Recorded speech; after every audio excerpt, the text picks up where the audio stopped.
नमस्कार दोस्तों, हमने पहली क्लास में समायोजन की परिभाषा, उसकी परिस्थितियां, उसके प्रकार और समायोजन को प्रभावित करने वाले कारक में शुरुआती कारक प्रतिबल किया और फिर प्रतिबल के हमने भेद किए।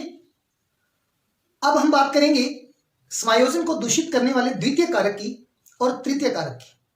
समायोजन का दूसरा जो कारक है जो प्रभावित करता है उसका नाम है कुंठा। कुंठा की पहली परिभाषा है मन के अनुसार। मन नामक विद्वान कहते हैं कि कोई जीव जब आवश्यकता पूर्ति के लिए प्रेरणा युक्त व्यवहार करता है, इस प्रेरणा युक्त व्यवहार के बाधित हो जाने से, बाधा आ जाने से, लक्ष्य के अधूरे रहने से जो भाव पैदा होता है उसे कुंठा कहते हैं। तो जीव आवश्यकता पूर्ति के लिए प्रेरणा युक्त व्यवहार करेगा, प्रेरणा युक्त व्यवहार के असफल या बाधित हो जाने से जो भाव पैदा होगा उसका नाम क्या है? कुंठा है। तो इस डायग्राम की सहायता से हम डॉक्टर मन की परिभाषा को पढ़ सकते हैं, समझ सकते हैं, और हम इससे यह भी समझ सकते हैं कि जो यह लक्ष्य पूर्ति का चक्र है ये कैसे चलता है। पहले जीव आएगा, फिर आवश्यकता आएगी, फिर प्रेरणा आएगी, फिर बाधा आएगी, अंत में लक्ष्य आएगा। ये चक्र है। दूसरी परिभाषा स्टेगनर की। स्टेगनर कहते हैं कि कुंठा एक ऐसा भाव है जो लक्ष्य पूर्ति के बाधित हो जाने से पैदा होता है। इसकी मुख्य विशेषता है क्लेश व क्रोध। यह शब्द साथियों ध्यान रखना, क्लेश व क्रोध मुख्य विशेषता बताई है कुंठा की। किसने बताई? स्टेगनर ने। याद ऐसे कर सकते हैं, स्टेगनर का मतलब ये मान के चलो अपने देसी तरीके में स्टेनगन, जिसके पास स्टेनगन होगी वो क्लेश व क्रोध करेगा। तो स्टेनगन से हमने क्या कौन सा शब्द पकड़ा है? क्लेश व क्रोध से हमने याद किया है। जैसे मैंने बताया था, बोरिंग आएगा तो समायोजन की कौन सी परिभाषा आएगी? बोरिंग जब करते हैं तो संतुलित जगह पे करते हैं। ऐसी परिस्थितियां जो संतुलित हैं, व्यक्ति की आवश्यकताएं और परिस्थितियां का संतुलन। मैंने आइजने की परिभाषा बताई कि आएगा तो क्या करेगा? संतुष्ट करेगा। ऐसी परिस्थितियां, ऐसी अवस्थाएं जो व्यक्ति की आवश्यकता और दावों को संतुष्ट करती है, आइजनेक। मैंने कहा था गेट्स, क्या कहा? निरंतर चलने वाली प्रक्रिया है समायोजन। ये किसकी परिभाषा? गेट्स की। गेट्स प्राप्त तभी करेंगे जब हम निरंतर चलेंगे। इनको भी हम ऐसे याद कर ले परिभाषा को। मन कहते हैं, डायग्राम बनाया मन के अनुसार कि जीव है, आवश्यकता है, प्रेरणा व्यवहार है, उसके बाधित हो जाने से जो भाव पैदा होता है कुंठा। स्टेगनर कहते हैं कि कुंठा की मुख्य विशेषता है क्लेश व क्रोध। तो स्टेगनर हाथ में होगी तो क्लेश क्रोध तो अपने आप होना ही होना है। इस तरीके से इसको याद करें। अब है कुंठा की परिस्थितियां। कुंठा आखिरकार किन कारणों से ज्यादा पैदा होती है, किन कारणों से कम होती है? तो दो कारक हैं, प्रेरणा की मात्रा और लक्ष्य से दूरी। प्रेरणा की मात्रा, साथियों हमारे अंदर मोटिवेशन, प्रेरणा जितनी ज्यादा होगी, कुंठा की मात्रा भी उतनी ज्यादा होगी। हम बहुत ज्यादा प्रेरित हैं, एक्साइटमेंट में हैं और हमें अचानक असफलता हाथ लगती है तो हमारे अंदर कुंठा की मात्रा ज्यादा होगी। अगर हम पूरी तरह से प्रेरित ही नहीं है, हमें पता ही नहीं है हमारा लक्ष्य कहां है, हम होंगे या नहीं होंगे, कोई एक्साइटमेंट ही नहीं है और हम असफल अचानक हो जाते हैं तो हमारे अंदर उतनी कुंठा नहीं होती। तो प्रेरणा की मात्रा जितनी ज्यादा, कुंठा भी उतनी ज्यादा। प्रेरणा की मात्रा जितनी कम, कुंठा उतनी कम। लक्ष्य से दूरी। लक्ष्य से दूरी का मतलब है कि हम अपने लक्ष्य के जितने नजदीक पहुंच करके असफल होंगे, हमारे अंदर कुंठा की मात्रा उतनी ज्यादा होगी, और लक्ष्य से जितने दूर रह करके असफल होंगे, कुंठा की मात्रा उतनी कम होगी। उदाहरण के लिए, वरिष्ठ अध्यापक की मेरिट जाती है 70%, एक लड़के के बनते हैं 69 और एक लड़के के बनते हैं 50, तो कुंठा की मात्रा ज्यादा किसमें होगी? 69 वाले में। 50 वाले में कुंठा कम होगी, क्योंकि यह लक्ष्य के बिल्कुल नजदीक पहुंच करके असफल हुआ है। तो कुंठा की मात्रा दो चीजों पे डिपेंड करती है। पहली बात प्रेरणा की मात्रा और दूसरा है लक्ष्य से दूरी। अब बात आती है कुंठा के कारण। कुंठा के कारणों को दो भागों में बांट रखा है, आंतरिक कारक और बाहरी कारक। आंतरिक कारक वो होते हैं जो व्यक्ति से संबंधित होते हैं, बाहरी कारक वो होते हैं जो पर्यावरण से संबंधित होते हैं। तो व्यक्ति से संबंधित कारकों में पहला कारक है प्रतिस्पर्धा। दोस्तों, प्रतिस्पर्धा एक ऐसी चीज है, आने वाले समाज में कंपटीशन इतना ज्यादा बढ़ गया है कि व्यक्ति को अपना नॉलेज, अपनी योग्यताएं अपडेट रखनी पड़ती हैं। समाज के सांचे के अनुरूप व्यक्ति को ढलना पड़ता है, और जो समाज के अनुसार ढलता जाता है वो उतना ही मजबूत बनता जाता है। आज समाज की मांग है कि हर व्यक्ति नॉलेजवान हो, हर व्यक्ति जो है परिस्थितियों के अनुकूल भावात्मक रूप से मजबूत हो। तो प्रतिस्पर्धा के युग में जो अपडेट रहता है वो असफल कम होगा, उसमें कुंठा कम आएगी। जो अपडेट नहीं होगा, जो पीछे रहेगा प्रतिस्पर्धा में, उसमें कुंठा जल्दी आएगी। तो ये ध्यान रखना है, प्रतिस्पर्धा में हमें अपडेट रहना है। सेकंड ईयर की तैयारियां लोग कर रहे हैं, तो हमें भी अपने नॉलेज को इंक्रीज करना है, समाज के अनुरूप रहना है। कहा भी गया है कि जिंदगी जीने का नाम है कहते हैं सभी, मगर सच्ची जिंदगी जीता है कोई कोई। जिंदगी जीने का नाम है कहते हैं सभी, मगर सच्ची जिंदगी जीता है कोई कोई। पढ़ने को बहुत पड़ती है दुनिया, मगर सच्ची शिक्षा पाता है कोई कोई। वादे तो सभी किया करते हैं, वादों को निभाता है कोई कोई। जिंदगी जीने का नाम है कहते हैं सभी, मगर सच्ची जिंदगी जीता है कोई कोई। पढ़ने को बहुत पड़ती है दुनिया, मगर सच्ची शिक्षा पाता है कोई कोई। वादे तो सभी किया करते हैं, वादों को निभाता है कोई कोई। समाज को बदलने की बात तो सभी किया करते हैं, समाज को बदलने की बात तो मैं भी किया करता हूं। शिखावते शब्द खुद को बदल पाता है कोई कोई। तो हमें इस प्रतिस्पर्धा के युग में खुद में बदलाव, अपडेट होना बहुत जरूरी है। तो पहला तत्व है प्रतिस्पर्धा, जिसके अनुसार हमें ढलना होता है।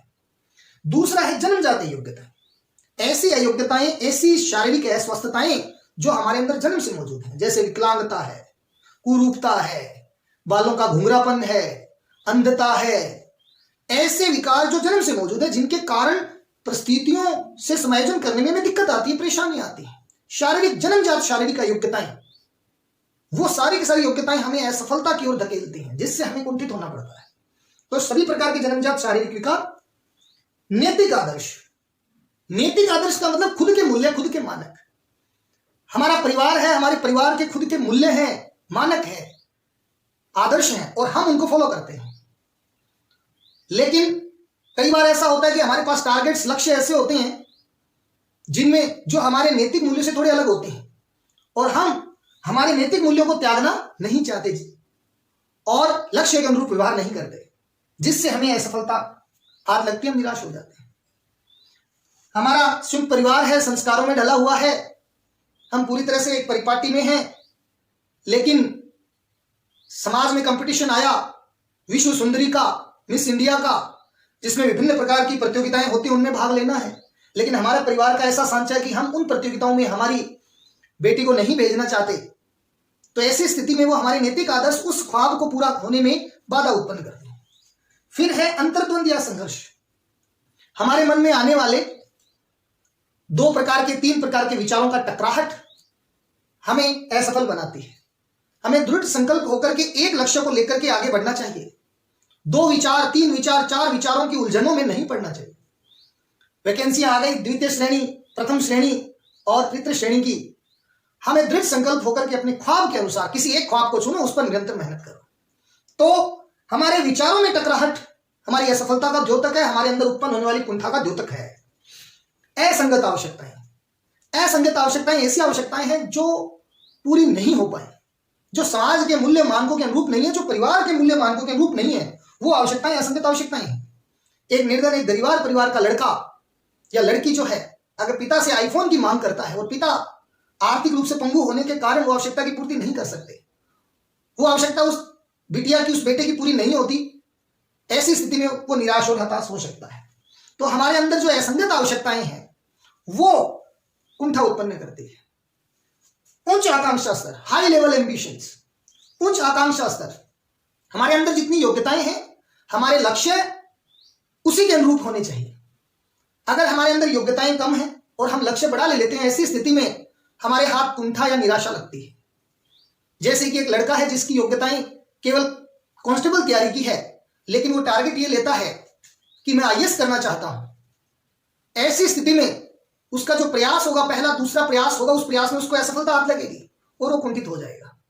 तो हाई लेवल एम्बिशंस जो हैं लोगों की, वो भी हमें निराशा और हताशा में डालती हैं। तो यहां पे कुंठा के आंतरिक कारकों में आप ध्यान रखें, प्रतिस्पर्धा, जन्मजात योग्यताएं, स्वयं के नैतिक आदर्श, नैतिक मूल्य। मेरा नैतिक मूल्य यह है कि मैं रिश्वतखोरी के खिलाफ हूं, तो ये मेरा नैतिक मूल्य है। इसके सहारे यदि मुझे मेरा लक्ष्य मिले भी तो मैं नहीं प्राप्त करना चाहता। नैतिक मूल्य, अंतर्द्वंद, असंगत आवश्यकताएं, उच्च आकांक्षा स्तर, ये सारे के सारे। दूसरी तरफ बाहरी में है प्राकृतिक। प्राकृतिक का मतलब कि जो विभिन्न प्रकार की घटनाएं हैं, जैसे आंधी तूफान का आना, बाढ़ का आना, आर्जनी का होना, ज्वालामुखी का विस्फोट होना इत्यादि घटनाएं जिससे जनहन, मानी, धन इत्यादि की क्या हो, अत्यधिक हानि हो जाए। तो प्राकृतिक आपदाएं जितनी भी होती हैं वो सारी की सारी बाहरी कारक में आएंगी। फिर है दुर्घटनाएं। आए दिन जो दुर्घटनाएं होती हैं जिनसे लोग अपने परिजनों को खो देते हैं और हताशा निराशा में डूब जाते हैं, तो नित्य नवीन होने वाली दुर्घटनाएं जो हैं वो भी हमारे बाहरी कारक में आएगी। राजनीतिक कारक, भाई भतीजावाद, खोरी जो चल रही है राजनीतिक दाव पेच में, बहुत सारे लोग ऐसे हैं जिनके लक्ष्य पूरे नहीं होते, योग्यताएं होती हैं लेकिन राजनीतिकता के कारण, रिश्वतखोरी के कारण, भाई भतीजावाद के कारण वो अपने लक्ष्य को नहीं प्राप्त कर पाते।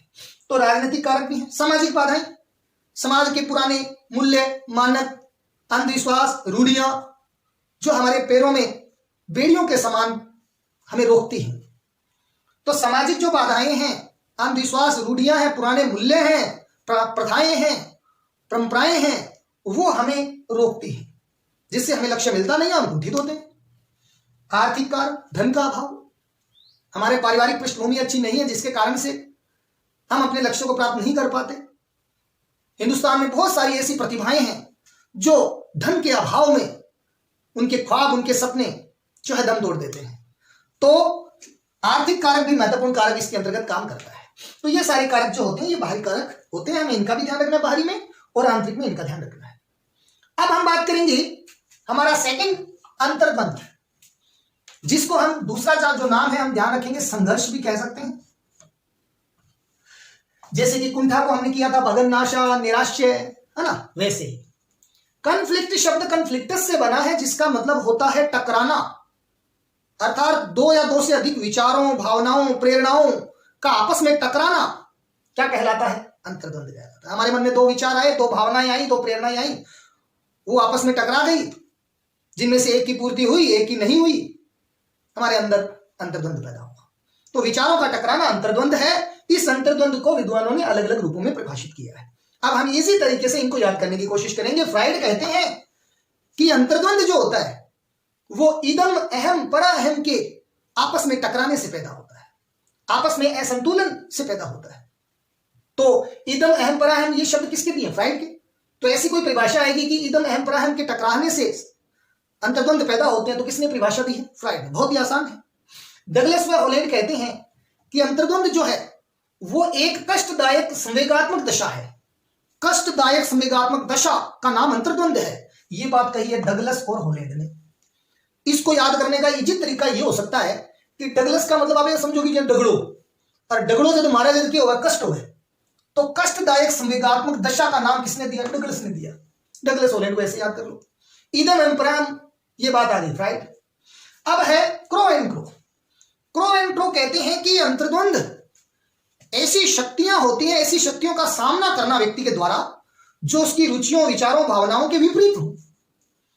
रुचियों, विचारों, भावनाओं के विपरीत ऐसी शक्तियां जिनका वो सामना करता है, वो अंतर्द्वंद है। तो क्रो एंड क्रो ने कहा है करो, शक्तियों का सामना करो। तो ऐसी बात क्रो एंड क्रो ने कही है। रुचियों, विचारों, इच्छाओं, व्यक्ति की रुचियों, विचारों, इच्छाओं के विपरीत शक्तियां जिनका वो सामना करता रहता है व्यक्ति, वो अंतर्द्वंद है। लेविन कहते हैं कि अंतर्द्वंद व्यक्ति की एक ऐसी अवस्था या दशा होती है, ऐसी दशा, ऐसी अवस्था जिसमें दो विचार, दो भावनाएं, दो प्रेरणाएं उसके हृदय में एक साथ कार्यरत होती है। दो विचार, दो भावनाएं एक साथ कार्यरत होती है, ऐसी अवस्था अंतर्द्वंद है। तो कार्यरत होती है, तो इन्होंने कार्यरत शब्द को अपने को याद रखना है कि दो भावनाएं, दो विचारों का, दो प्रेरणाओं का एक साथ कार्यरत होना अंतर्द्वंद। लेविन में से याद रखो, विन। अगर हमें विन करना है, जीतना है, विन करना है, तो क्या होना पड़ेगा, कार्यरत रहना पड़ेगा। हम कार्यरत रहेंगे तो विन जरूर करेंगे। तो दो विचारों, दो भावनाओं, दो प्रेरणाओं का एक साथ कार्यरत होना क्या कहलाता है, अंतर्द्वंद कहलाता है। ये बात किसने कही है, लेविन ने कही है। अब बात आती है अंतर्द्वंद को, आखिरकार हमारे अंदर अंतर्द्वंद क्यों पैदा होते हैं, उसके कौन कौन से फैक्टर हैं, कौन कौन से कारक हैं। तो पहला कारक है मूल प्रवृत्तियां होती हैं। अंतर्द्वंद उत्पत्ति के कारकों में पहला कारक मूल प्रवृत्तियां। सिगमंड फ्राइड कहते हैं कि दो मूल प्रवृत्तियां होती हैं, एक होती है जीवन मूल प्रवृत्ति, एक होती है मृत्यु मूल प्रवृत्ति। जीवन मूल प्रवृत्ति सृजन से जुड़ी होती है, निर्माण से जुड़ी होती है। मृत्यु मूल प्रवृत्ति विध्वंस से जुड़ी होती है, विनाश से जुड़ी होती है। ये दोनों मूल प्रवृत्ति एक दूसरे के विपरीत होती है, जो अचेतन मन में सक्रिय रहती है। अब ये जीवन और मृत्यु मूल प्रवृत्तियां एक दूसरे के विपरीत हैं, और जब विपरीत चीजों में आपस में टकराहट होती है तो अंतर्द्वंद पैदा होते हैं, ऐसा फ्राइड का मानना था। तो मूल प्रवृत्तियां कारक है। दूसरा कारक है परिवार। परिवार 2 या 2 से अधिक सदस्यों का योग है, उनका मिलन है।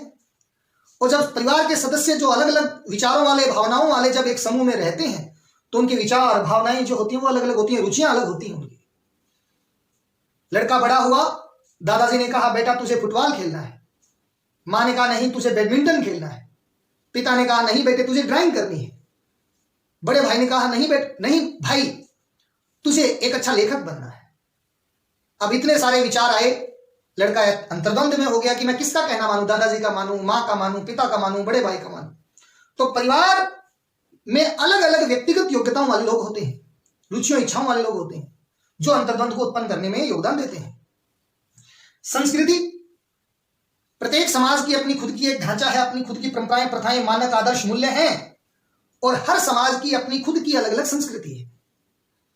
कोई संस्कृति बहुत ही अच्छी है, कोई संस्कृति मध्यम प्रकार की है, कोई निम्न कोटि की संस्कृति है। जब उच्च संस्कृति का कोई समाज निम्न संस्कृति वाले समाज पर हावी हो जाता है तो इसे कहते हैं पर संस्कृति ग्रहण। पर संस्कृति ग्रहण मतलब उच्च संस्कृति जब निम्न संस्कृति पर हावी हो जाए तो इस प्रक्रिया को कहा जाता है पर संस्कृति ग्रहण। अब उच्च संस्कृति है वो निम्न संस्कृति पे हावी हुई, ऐसी स्थिति में क्या होगा, जो निम्न संस्कृति के लोग हैं वो उच्च संस्कृति में जाएंगे क्योंकि उनकी जो संस्कृति के मूल्य, मानक, परंपराएं वो बहुत आकर्षक हैं, अच्छी हैं, बढ़िया हैं, उनको वो अपनाते हैं। लेकिन निम्न संस्कृति के कुछ लोग अपनी संस्कृति के मोह को नहीं छोड़ पाते, अपनी संस्कृति के प्रेम को नहीं भूल पाते। ऐसी स्थिति में मूल संस्कृति का मोह और नई संस्कृति की विशेषताएं उन्हें अंतर्द्वंद में डाल देती। तो समाज की अलग अलग संस्कृतियां, उनका प्रभाव मनुष्य के अंदर अंतर्द्वंदों को जन्म देता है।